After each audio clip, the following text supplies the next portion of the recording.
Devocional 3 de abril, Juan 5, 36, 39. ¿Tú eres testigo?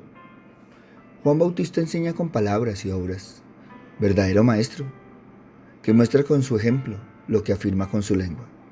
La sabiduría hace al maestro, pero es la conducta lo que le da la autoridad. Enseñar con obras es la única regla de aquellos que quieren instruir. Enseñar con palabras es la sabiduría, pero cuando se pasa a las obras es virtud. El verdadero conocimiento está unido a la virtud. Es esta, solo esta, la que es divina y no humana. Juan dio testimonio sobre Jesús, pero Juan dice que las obras de que Jesús hizo eran mucho más valiosas. Juan es un buen intérprete de las palabras de Jesús. Un buen intérprete debe tener una doble fidelidad. Fidelidad a las palabras de aquel que habla y fidelidad al lenguaje de aquel que escucha. Las obras testifica que Dios el Padre envió a su Hijo Jesús. El Padre dio testimonio verídico de Cristo por medio del Espíritu Santo a través de las Escrituras y los profetas a quien envió para preparar sus corazones.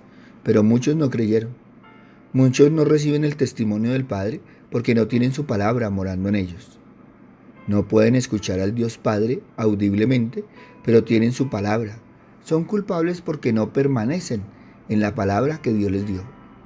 Ellos no creen en Jesús porque no creen en Dios, ni tienen la palabra de Dios morando en ellos.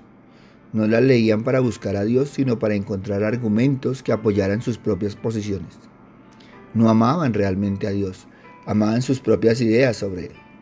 Jesús mismo nos enseña que si queremos tener un testimonio veraz de quién es Jesucristo y su obra redentora, debemos escudriñar las Escrituras, en donde se evidencia claramente la triunidad de la divinidad.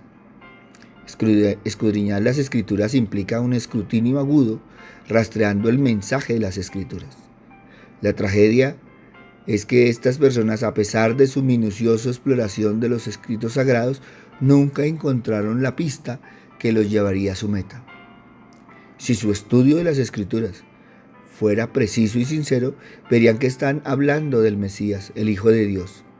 Su reconocimiento de y creencia en Jesús era una medida de su verdadero entendimiento de las Escrituras. Por esto mismo, no basta el estudio erudito y científico de las palabras para poder captar el sentido pleno y profundo de la palabra de Jesús. Es necesario tener en nosotros también una vivencia comunitaria de la fe. El Evangelio actual es un típico ejemplo de la profundidad espiritual del discípulo amado. Instruidos por aquellos que sentimos, no percibimos el texto como algo que solamente oímos, sino como algo que experimentamos y tocamos con nuestras manos. No como una historia extraña e inaudita, sino como algo que damos a luz desde lo más profundo de nuestro corazón, como si fueran sentimientos que forman parte de nuestro ser. No es la lectura lo que nos hace penetrar en el sentido de las palabras, sino la propia experiencia adquirida anteriormente en la vida de cada día. La vida ilumina el texto ilumina la vida. Si a veces el texto no nos dice nada, no es por falta de estudio ni por falta de oración, sino sencillamente por falta de profundidad de nuestra vida. ¿Has experimentado esto alguna vez? Trata de profundizar en el valor del testimonio de Jesús. Muchos dan por supuesto que poseen la palabra de Dios, que habita en ellos, pero el rechazo de aquel a quien Dios ha enviado convierte en fraudulenta esta creencia. Jesús es la voz y la figura de Dios, pero no lo escuchan ni lo ven de este modo. Jesús no es el Padre, pero sí es el enviado del Padre, que cuenta la historia de Dios en y mediante su historia. La voz de Dios es el logo de Jesús. El origen de la Sagrada Escritura no hay que buscarlo en la investigación humana, sino en la revelación divina, que procede del Padre, por su Hijo Jesucristo. Se derrama sobre nosotros el Espíritu Santo, y por el Espíritu Santo, que reparte y distribuye a cada uno sus dones como quiere, se nos da la fe, y por la fe habita Cristo en nuestros corazones. En esto consiste el conocimiento de Cristo, conocimiento que es la fuente que dimana la firmeza y la comprensión de toda la Escritura.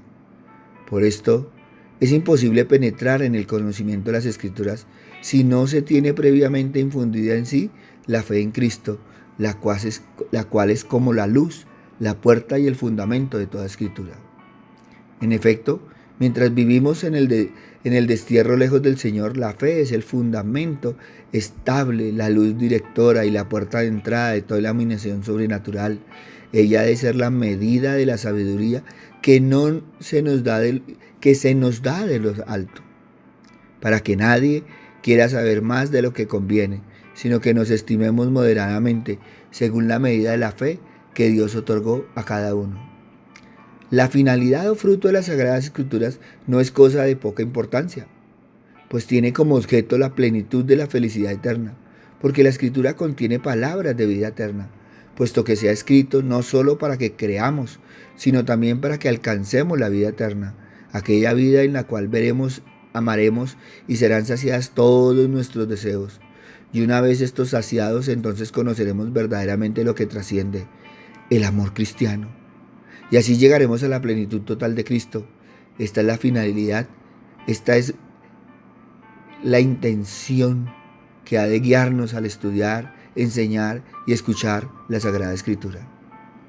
Y para llegar directamente a este resultado a través del recto camino de las Escrituras, hay que empezar por el principio, es decir, debemos acercarnos sin otro bagaje que la fe al Padre, doblando las rodillas de nuestro corazón para que Él, por su Hijo en el Espíritu Santo, nos dé el verdadero conocimiento de Cristo.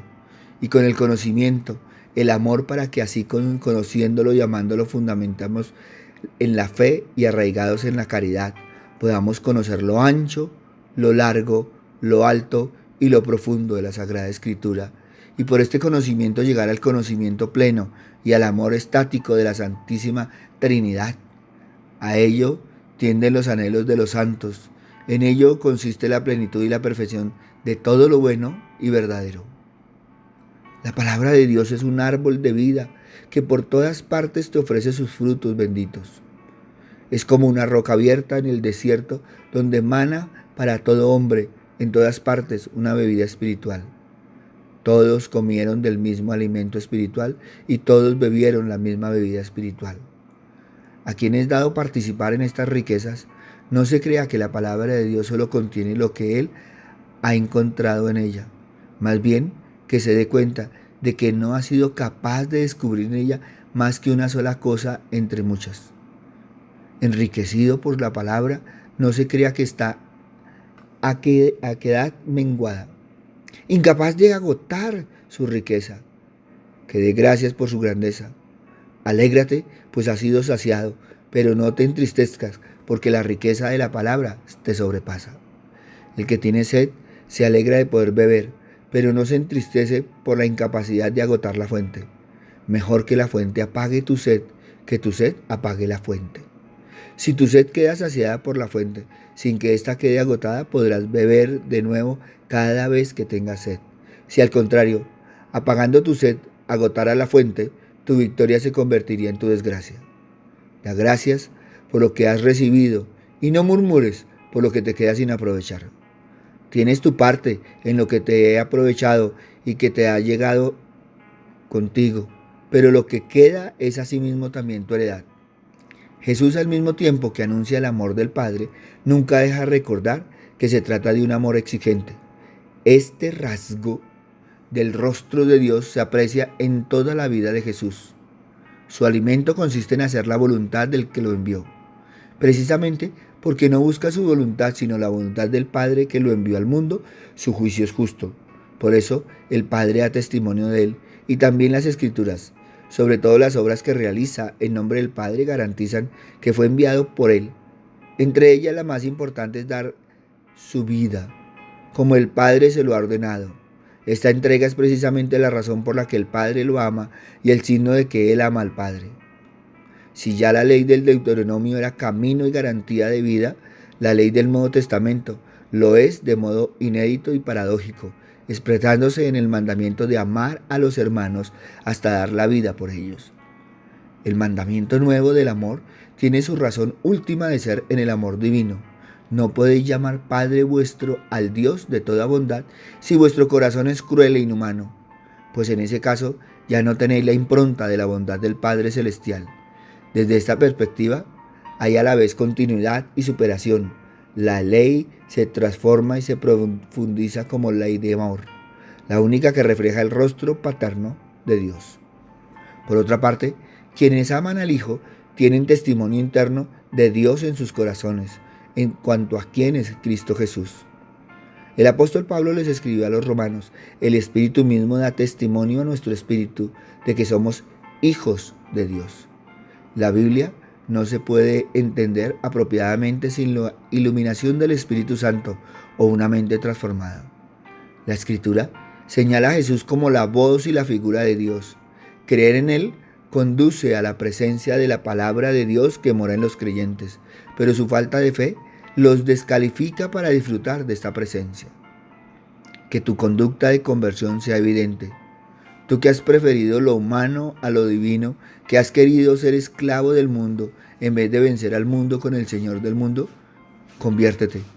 Tú que has huido de la libertad de las virtudes, te hubiera procurado, ya que has querido someterte al yugo del pecado, conviértete. Conviértete de verdad. Si tú, que por miedo a vida, estás condenado a muerte. Por eso, hoy la palabra nos invita a ser verdaderos testigos del Señor. Papito Dios, hoy te doy gracias, Señor, porque es cierto, Señor, qué hermoso dar la palabra, compartir la palabra, pero más hermoso es vivir la palabra. Papito Dios, ¿cuántos, Señor, tienen el logos en su boca, pero no el rema en su corazón, Señor? Perdónalo, Señor, porque muchos hablan, Señor, de tu palabra, pero no viven tu palabra. Papito Dios, hoy te damos gracias, Señor, por la obra de tu Hijo. Gracias, Señor, por el gran amor que tú nos has tenido. Y gracias, Señor, porque ese amor del Hijo está en nuestro corazón. Te pido, Señor, Padre misericordioso, por todos aquellos corazones de piedra, Señor. Tu palabra dice que puedes darle un corazón de carne. Nunca lo he dudado, Señor, pero muchos no han dejado. Por eso, Padre bueno, hoy te los pongo en tus manos, Señor. Papito Dios, te damos gracias, Señor Padre Santo, por lo que has venido haciendo en nosotros, con nosotros, Señor. Gracias por tomarnos de tu mano. Gracias porque tu Hijo Jesucristo nos ha tomado de tu mano. Papito Dios, y gracias por el Espíritu Santo, Señor. No solo por los dones, Señor, sino que nos permite ver la Escritura de otra forma. Gracias, Señor, porque la Escritura no puede ser letra muerta, Señor, sino que tiene que ser viva en nuestros corazones y en nuestras vidas, Señor. Ponemos hoy nuestro caminar, Señor, en tus manos, sabiendo, Señor, que siempre estás con nosotros, caminas con nosotros, vives con nosotros. Qué hermoso, Señor, lo que dice tu palabra, Señor, lo cual hemos evidenciado, Señor, que tu Hijo y tú hacen tienda en nuestro corazón, Señor. Sabiendo, Señor, que siempre estás a una oración de distancia nuestra y que hay que buscarte hacia adentro y no hacia afuera. Padre bueno, pongo en tus manos el día de hoy, Señor, esta semana, Señor Padre misericordioso, sabiendo, Señor, que es un tiempo de bendición, Padre amado, pero que también debe ser un tiempo de reflexión en nuestras vidas. Gracias, Padre bueno, en el nombre de Cristo Jesús, para gloria y alabanza tuya. Amén y amén. Buenos días para todos. Les habló el pastor Walter Bernal de la Iglesia Su Gloria en Mí. Un abrazo y muchas bendiciones en el Señor.